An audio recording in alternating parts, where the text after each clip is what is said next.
back to The Scoop, where we get the latest details from Dr. Hockenberry. Today, we're in the Lufkin High School AV studio. We have myself, Addie Chhay, and Sacorian Gardner, and, of course, our guest of honor, Dr. Hockenberry. Hi, Dr. Hockenberry. Hello, good morning. How are you doing today? Wonderful. Good morning. So, we have some very fun topics for today. Are you ready? I'm looking forward to it. Okay. So, as of this morning's meeting, we know that job cuts won't be affecting the classroom, but what's the latest on that? Well, the latest today was a step 2 in a 3-step process of step 2 included identifying and approving affected employment areas that may be subject to a reduction in force as a result of a program change across the district. Of course, of course. And what will that be looking like throughout the district? Well, we've got the approved areas now, so it's kind of a net over certain categories of positions. So we'll start looking at each position that's under that affected area and start going through the criteria that are laid out in board policy EFFB or something like that. There are 5 criteria that we're going to be looking, and so over the next couple of weeks we'll be going through those, applying the criteria, and then unfortunately, I think April 10th is going to be our next board meeting, and we will have made, some kind of determination at that time. Yes, sir. To reduce force as a result of a program change. And we'll see, though. The next couple of weeks, I'm hoping to avoid that, right? That's the key. Of course, always. But we have a process that we must follow, so the next couple of weeks are vital, not only for us or myself to apply the criteria, but also to monitor the situation closely and see if, maybe we arrive a couple of weeks from now and this reduction is taking care of itself without any kind of adverse or board action that may result. But nonetheless, here we are, and it's disheartening. I've used that word before, and I know it's weighing heavy on a lot of people's minds, and I apologize for that. We're just in a position as a school district that to be the best version of ourselves, we've got to reduce our employee footprint quite a bit to be that. Well, in coming to speaking, you said program change. Can we talk a little bit about the STEM elementary campuses that might come about? I understand that this started in the summer too. So what was the process to get here, and what would that look like? That's a great question. Now, this is the kind of stuff I really like to talk about, right? Yes, the sir. future and what it might look like. Actually, it's what has occurred is we applied for a grant through the Texas Education Agency called the School Action Fund Grant. And part of the grant is there's certain criteria that you apply to a grant, right? We apply criteria to everything. It was a school redesign, and we identified through parent surveys that there was a real interest in creating a STEM elementary school. And so when we talk about campuses, we're talking about one, and really the work or the idea kind of emerged, probably late fall. And then through parent surveys, we collected that data, and we used that data to apply for the grant, and we were just awarded. And so it's a 3-year grant. Close to $2 million. Oh, wow. The first year being a planning year, which would be the 25-26 school year, Yes. where we begin to plan and design the school. And Right. And through that process over the course of next year, all the details of that campus will be developed and designed and communicated. But the launch of the school, the official launch, would be in the 26-27 school year. That'll be very exciting to look That's forward very to. exciting. Very exciting. Absolutely. And something course. different, and something that not only parents but the kid will look forward to. I believe. That's the plan. There was a desire when we surveyed the parents back late fall. STEM was high on their list of schools that they would like to see at that level. Absolutely. That's nice. Talking about this, it will be K through 5. So how do you think that will translate going into middle school and high school levels? Well, we have a STEM program at middle school and high school, so we're hoping it will be, it will feed that. And Of course. That's the idea, is to feed. And therefore, by creating this at the elementary level, we would strengthen the middle school and high school programs at the same time. Yes, sir. That'll be very, very exciting to look forward to. When you were speaking on the parent surveys, from the time that you've gotten here, do you feel like that those are very crucial and helpful towards not only you but the school board in general and what they want to see in the schools for their children all the way until they graduate? Absolutely. It's my philosophy as a school leader that we involve all stakeholders, including the parents. And so as we're discussing and planning and shaping the future, everybody needs a voice that's impacted by that future. And so parent voice is vital.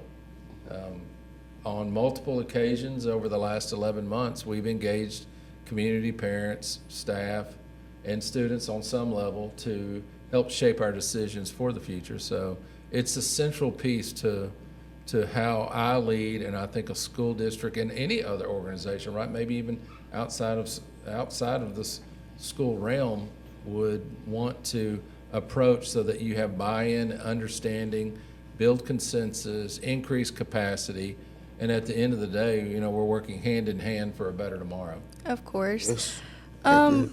About the students that attend that, would it be an application process, or would it be, how would that work? Choice. It would be choices. So it would be Choice. giving So the parents choice. Parents would have a choice. Okay.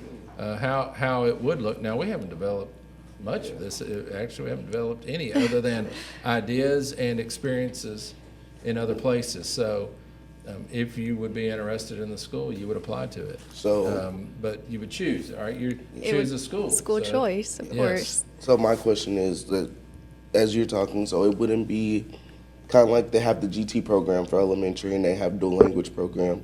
There wouldn't be a involved testing or anything of that nature. I don't see it being that way. I see it strictly choice. If you have a real interest in the STEM areas and you want to have that experience as a kindergarten through fifth grade students, and then come on, choose that school. Yes, sir.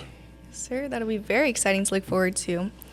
So, talking about school choice, we're just going to do a quick little follow-up on our last meeting in Yes, the ma'am. debate of Senate Bill 2. So, as we've seen recently, our former superintendent has recently got a lot of comments about this because he's spoken out saying that the bill is a skunk disguised as a kitty cat. What are your thoughts on that? Well, my thoughts are, you know, takes me way back to when I was a child in Looney Tunes. That's Pepe Le Pew, right? Yeah. So I'm very familiar with the skunk dress disguised as a kitty cat. But Mr. Knight's exactly right. That's exactly what it is, and he said it in a manner that I think we can all relate to, and it's certainly garnered a lot of attention. And it's the catchphrase that has connected the debate and the purpose, and I think people are listening, and I think he's launched a new way to see what the voucher scheme really is, and I appreciate Right. that. But he's exactly right. That's what it is. Make no mistake about it. Gotta love Mr. Knight. You gotta love him. Gotta love him. Absolutely. He will tell you Absolutely. exactly what he's thinking in ways that you could never imagine. Oh, most definitely. And also that it's always a great day to be a Lufkin Panther. Absolutely. Yes. Okay, coming forth, we talked about this when we last met, and we know that the closing of Kurth and Coston is officialized and is coming. Yes, sir. So just for that, campus celebrations for those schools, and what will that be about? Just to clarify, like, in total, what will it spotlight? What will it just come to as far as, you know, it's a bittersweet thing, but it all has a purpose. Well, I don't have the details on what it will look like, other than it's, you know, those details are being worked out by the current campus principals and others that will be involved. But it's a time for those that want it to celebrate the campuses as they begin to close. And we'll see. You know, I kind of know, you know, a little bit about what's possible on the agenda for those evenings, and even some stuff during the day, and you know, at times leading up to May 6th. which would be the celebrations. But I don't have the details of that. But it is an opportunity for anybody that wants to come spend some time in the schools, reminisce about the good things, and have those fond memories, and have those moments that you need to have as you're moving into the future. Of course. Speaking about moving into the future, do you have any new or exciting projects that you have been working on that we may have not covered today? Oh, I hope not. The first 11 months have been a whirlwind. Yes, you are coming up on a year. Almost, May 1st. That'll be very exciting. Absolutely. Yes, I get a vacation after that. No. Really, we're working through these staffing issues right now. We had the school closures, and the exciting news is this STEM grant. That's a glimpse of the future, right? Yes. It's a nice, neat piece, but there's more of that to come. Not yet fully developed, but part of the vision forward. The big news will be, we're going to see what the legislature does. Of course. Hopefully they treat us well, although I'm not going to hold my breath for that. We'll either get nothing or very little. And if we get something, it's never going to be enough, but we're going to see what happens, and we're going to make the most of that. We're going to take care of our business, and we're going to be much stronger after we finish the business side of the work that needs to be done. So we're going to be able to start to think well outside the box and start creating more of the idea of the STEM campuses, engaging parents and community, kids and staff in what our future needs to look like, and building rather than fixing, which is going to be very refreshing.